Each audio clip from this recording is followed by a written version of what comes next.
All right. Shalom Aleichem Rabbi Say. It is wonderful to see everybody. And it's been a few years since the last time that worked out for us to learn together in the afternoon Kalal. It's wonderful to see some familiar faces and some new faces, Baruch Hashem. And I think today's learning is sponsored Le'ila Nishmas. Golda Devorah Bas Avram Yitzchak. So that's very apropos because we are learning Rav Kook, Avram Yitzchak. That's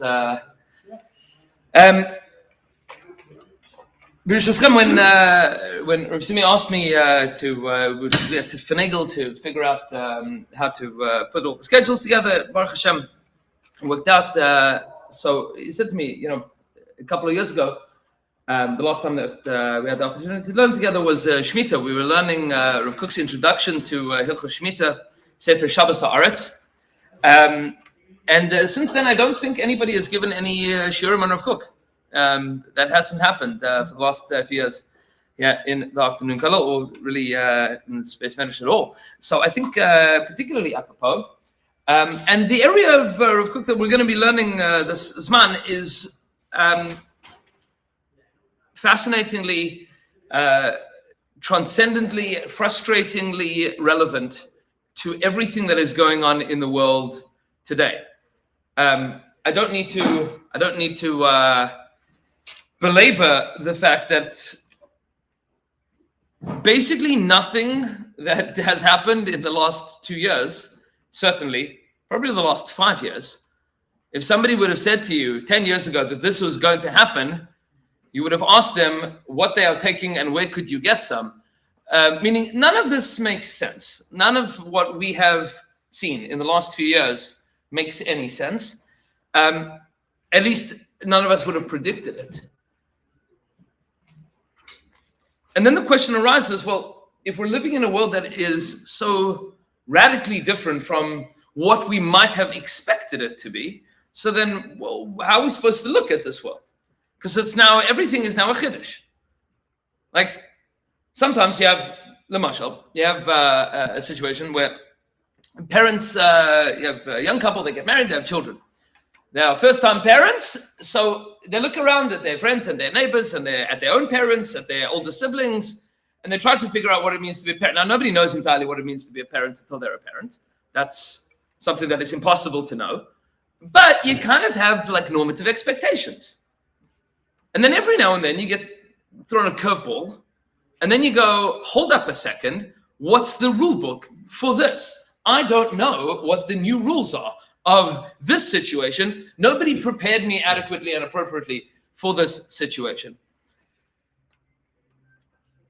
And to continue that, Marshall, and this is a little bit of an introduction to how we are going to be approaching Rav Kook, and to a certain extent how Rav Kook approached the world, although it is certainly not appropriate for me to make such a blanket statement. There are two ways of looking at the problem of a world that is unexpected. Way number one is, take the muscle of the parents, is we need to now say, okay, everything that we thought about parenting is wrong. Now we have to learn what parenting is. That is option number one. Meaning we're wrong. We don't know how to do this. Nobody else knows how to do it. We need to figure this out mechadash. It's wrong. Everything that we knew about parenting is wrong. Now there's something else. We need to figure out what to do. Option number two is, this is all normal. It's fine. The problem is that you weren't being a good enough parent, and that's why you're having issues. The reason that you're having issues is because you're not being a good enough parent. And since you're not being a good enough parent, now you have problems, and it means you have to be a better parent. That is option number two. And then you have option number three, which is,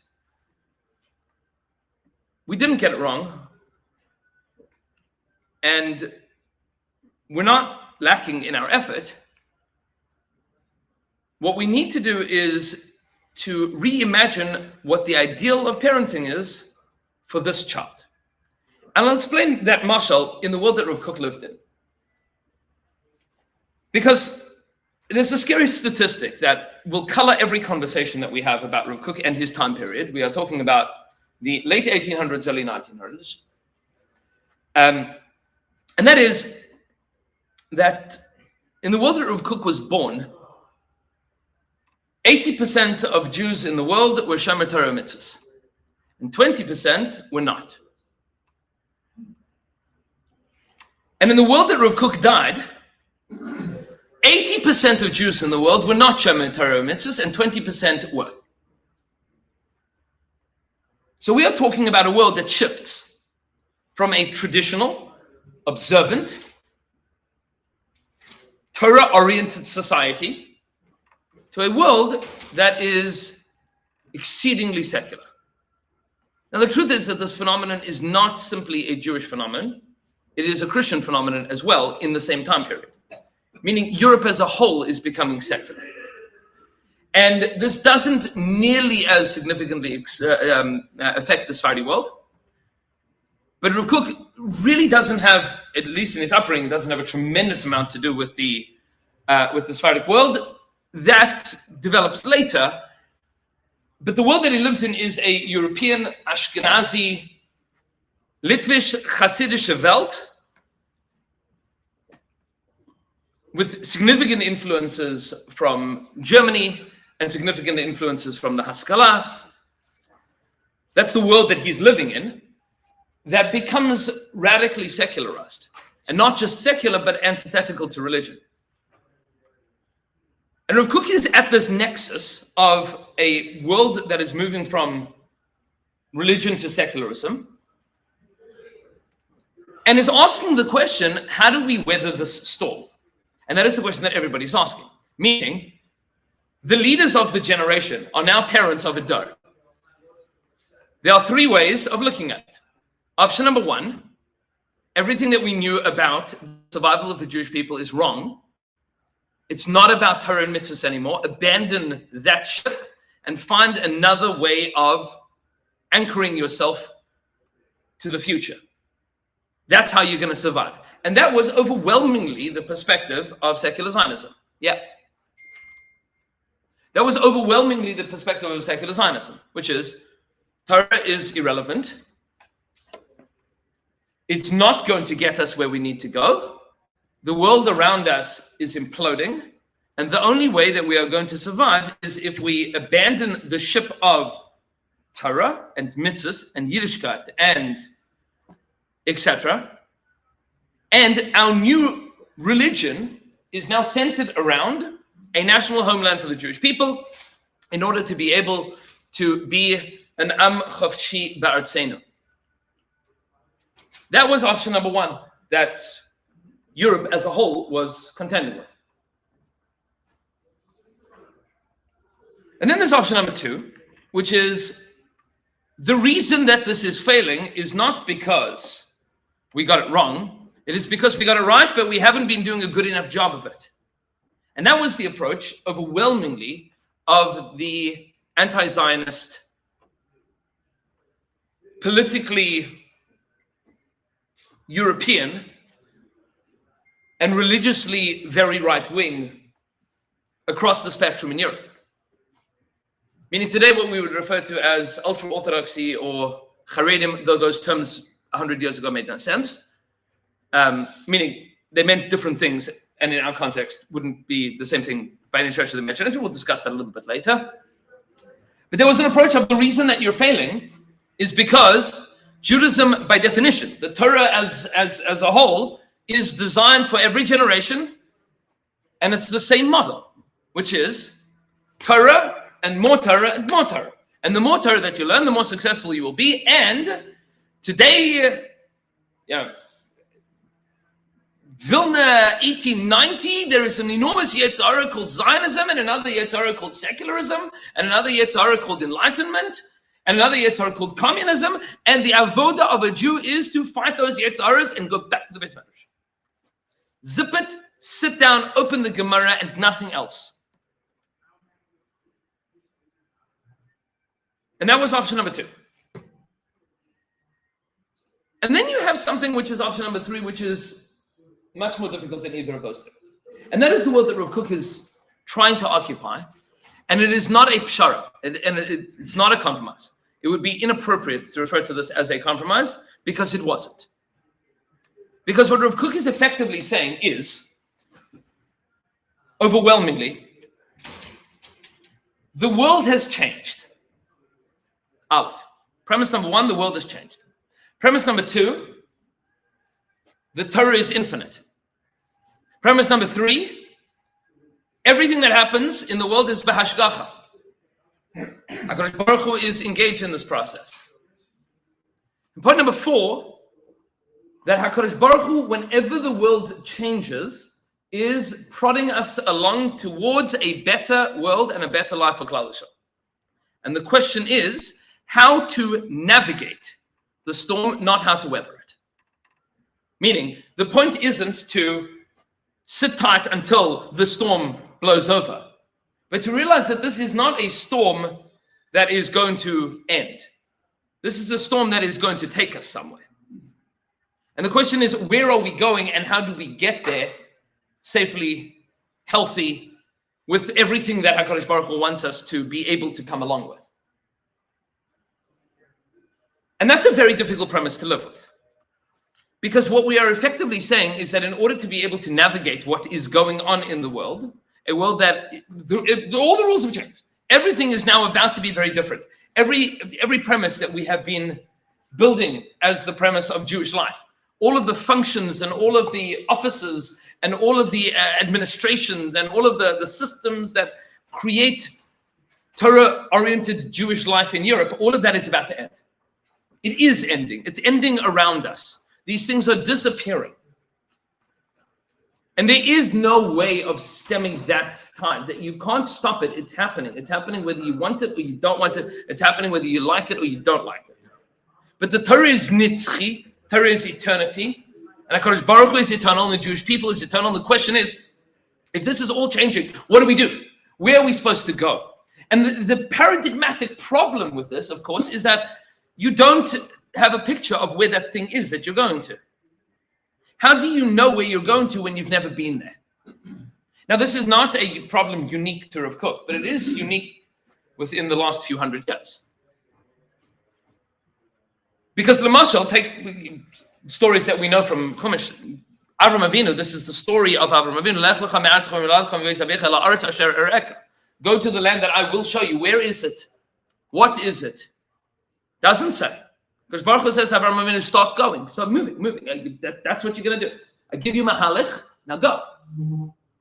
What's Ela Arz Asher Ereka? It's going to reveal itself to you more as you keep moving. The Me'er Shalach, the Ishbitzer Rabbah, points out that HaKadosh Baruch Hu does not give Avram Avinu a destination because the destination is infinity.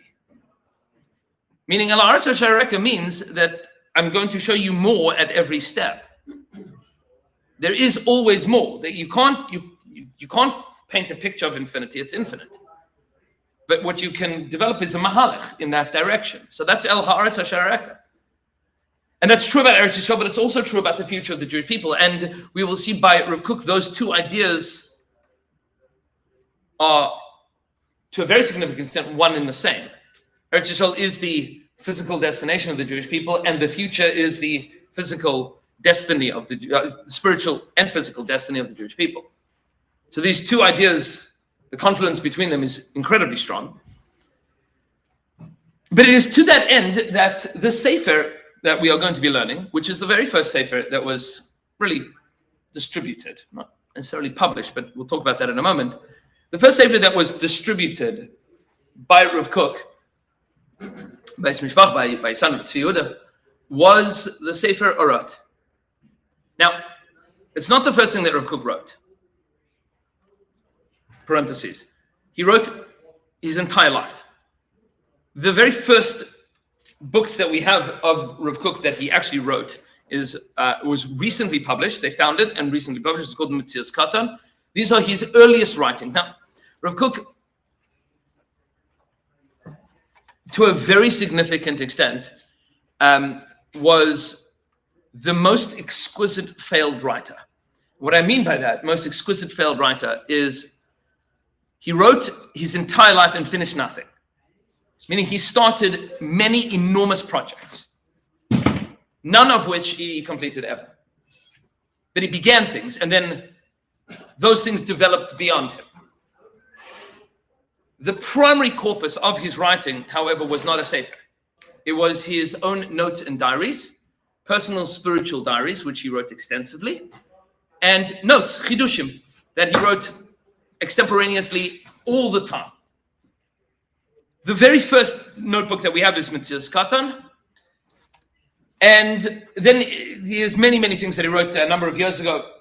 We learned Enaya, which was Rav Kook's commentary on Maseches, the Agadata's Maseches Brachos, a little bit of Maseches Shabbos. He wanted to write on the whole of Shas, never got around to it. He wrote on Brachos and Shabbos, and at different points in Brachos, most of it he wrote while he was still in Europe before he made Aliyah. And then Shabbos he wrote in bits and pieces over the years, never got beyond that. He started the Halacha Brura project, which was effectively to tie together Torah Shebechsav, Torah Sheba'al Peh with Halacha Psuka, Halacha L'Maisa, which is a project that is still Chai V'Kayim today. There's a Halacha Brura Institute in Eretz Yisrael that's continuing this project.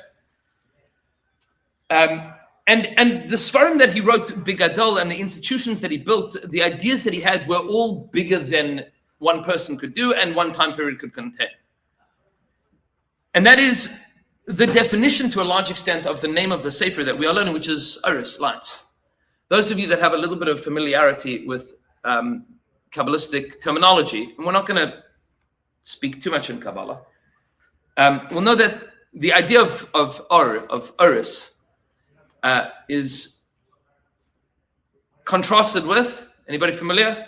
You have Oris and you have Kelim. Anybody familiar with that terminology? What? Oris, lights, and Kelim, vessels. Those are names that the Arizal spoke about extensively, and we'll say this just very, very simply. Everything in the world is an idea that is contained within something. For example, has anybody here ever tried to draw a picture? Anybody here ever tried to draw a picture? Ever, right? Did it come out better on the page or in your head? Yeah? Always better in your head, right? You have to be a very, very talented artist for the picture in your head to express itself properly on paper. You have to be very talented for that. The idea is the or. The paper is the kli. You have light, and then you have something to hold it in. Without a kli, without light, without a kli, the or is meaningless. Meaning it exists in your head. You can't. Every expression is a kli. And the first kelim that you see this in the Zohar, you see this in the Arizal, and you see this in the Balatanya, and throughout the works of Kabbalah and Chassidus, you see this all over the place. The idea of an idea that is expressed in the very first kelim are the osios, or the letters of the Aleph base. Meaning before there is an Aleph, there is an idea of an Aleph that then expresses itself in the thing called an Aleph. And before there is a base, there is an idea of a base that expresses itself in a base. There's an idea, and then that idea is contained within this item. What Rav Kook gives us, and this is essential to understand, are not kelim. He gives us oris, which is part and parcel of the challenge, the difficulty of learning Rav Kook. Because while it's true that he is putting this in words, by definition, the words are insufficient for the idea that he's expressing. And it's what makes Rav Kook so challenging to read. Because the Hebrew is very difficult, and sometimes the sentences are exceptionally long-winded. Because what he is attempting to do, and he does it beautifully and brilliantly, but what he's attempting to do is to take an idea of a destination that is far beyond in the future, and a description of reality that is current, in order to be able to give perspective of how to navigate this ship called the Jewish people from where we are to where we are going.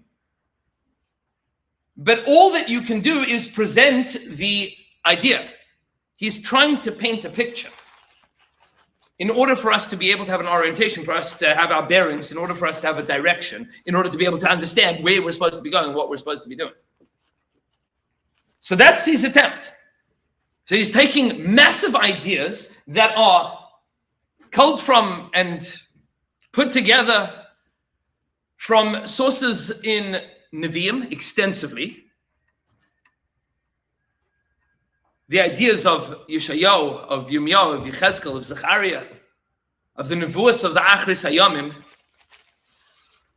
together with the Kabbalah of the Zohar Kodesh, with the Chassidus of the Alter Rebbe, for which he was very, very familiar, as well as the Kabbalah of the Vilna Gaon, as expressed through his Rebbe in Kabbalah, who was the Leshem.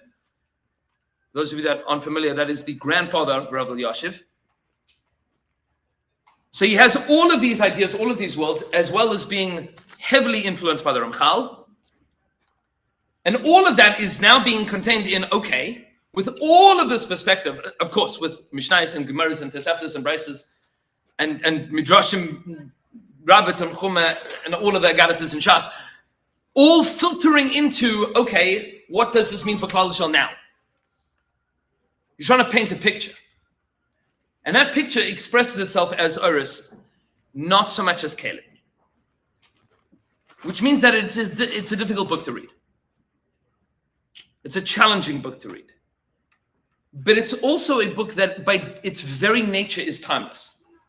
It's not a book that you can necessarily say only applied to Rav Kook in his time period, because as we will see, please, as we get into it next week, there are pictures that Rav Kook is painting that are going to give us perspective on the world that he came from, and the world that we came from, and the world that we are in, and the world that we are going to.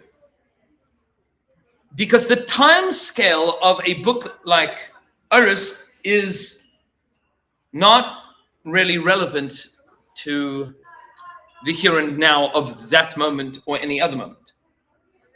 It's zooming out to a much bigger perspective of Jewish history and asking the question of where are we coming from, and where are we going to? The timescale that Rav Kook is writing on is all of Jewish history, but arguably and more specifically, if we were to zoom in a little bit more narrowly, is probably zooming in from the period of Bayis Rishon until Mashiach. That's his time period that he's addressing. And that requires us to understand that Judaism is not an instant in time. Maybe Rabbi Rav Blachman has often quoted, I think it was Rav Hutner that said this, that the hardest mitzvah to observe, the hardest mitzvah in Kol HaTorah Kula to observe, is a mitzvah that we love talking about on Leil HaSeder, and that is Chayev Adam Lir'os es atzmai or Lahar'os es atzmai Ki'ilu Yatsa Lashon L'Rama Atam Mitzrayim. Person is obligated to see themselves as if they are leaving Egypt. Now, while it is true that the Maggid Medrash made famous the idea that Mitzrayim is Mitzrayim, it means your own personal constraints, which is true, that is a personal avoda, the pshat of the mitzvah is to see yourself as if you are leaving Egypt. How do you do that? Anybody here speak in hieroglyphics? Your grandchildren all do. They write the text with emojis, right? Nobody here is Egyptian.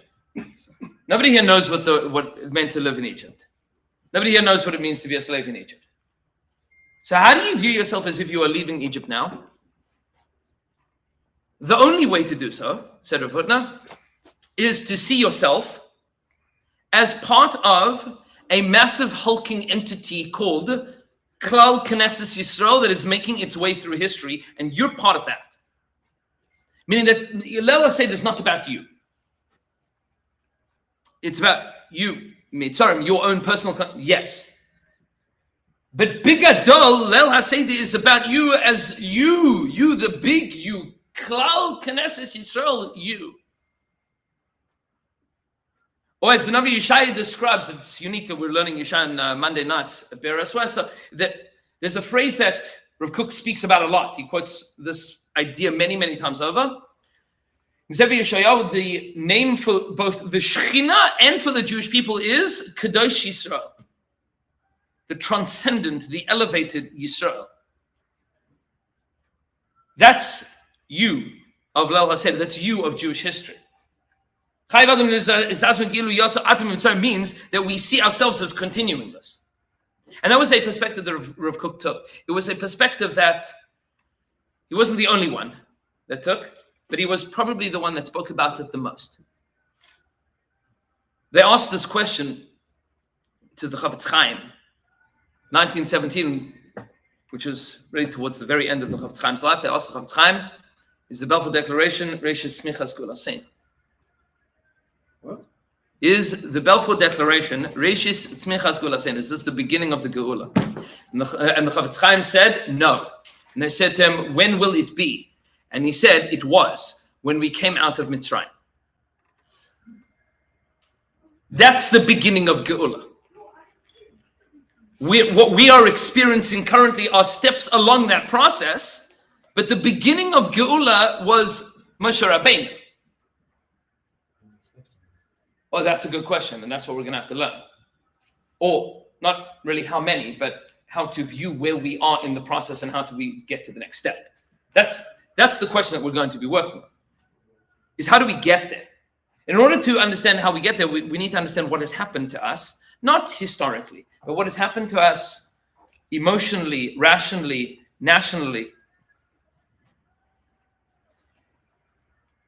And so I'll leave you with two thoughts.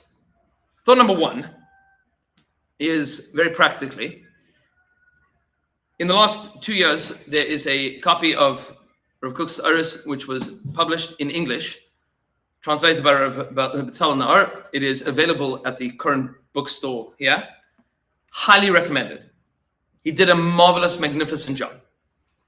We're going to be using some of the translation here, some yes, some no, but if you want the first, couple hundred pages here, Kedarka Bakodesh, Rav Betzalel Naor writes, not quite 100, the first 100 pages is an introduction to Rav Kook and to Oris.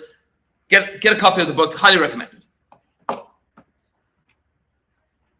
But the final thought that I'll leave you with is something to think about Bigadol. We are often called people of the book. Anybody heard the phrase, the people of the book? Is that a good thing or a bad thing? It is a travesty.